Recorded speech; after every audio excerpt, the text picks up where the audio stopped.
Rezistența reprezintă capacitatea organismului uman de a depune eforturi cu o durată relativ lungă și o intensitate relativ mare, menținând indici constanți de eficacitate optimă, fără apariția stării de oboseală sau prin învingerea acestui fenomen.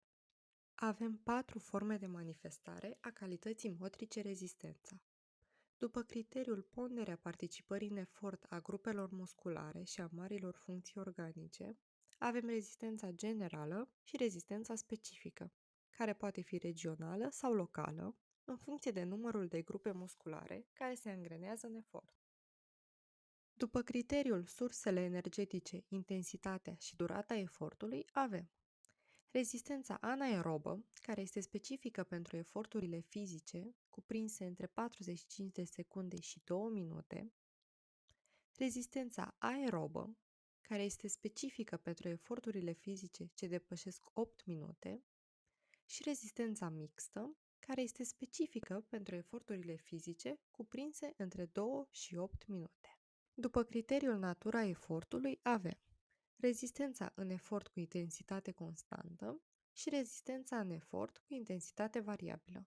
După criteriul modul de combinare cu alte calități motrice avem rezistența în regim de viteză, rezistența în regim de îndemânare și rezistența în regim de forță, numită și rezistența musculară locală. Cei 5 factori de condiționare a rezistenței sunt stabilitatea proceselor nervoase fundamentale, excitația și inhibiția, în sensul menținerii unui raport constant între acestea, dar în favoarea excitației pe termen cât mai lung. Posibilitatea de activitate a sistemelor și funcțiilor organismului uman, mai ales pe planurile cardiovascular și respirator. Culoarea fibrelor musculare implicate în efort. Fibrele roșii sunt lente, deci favorabile eforturilor de rezistență.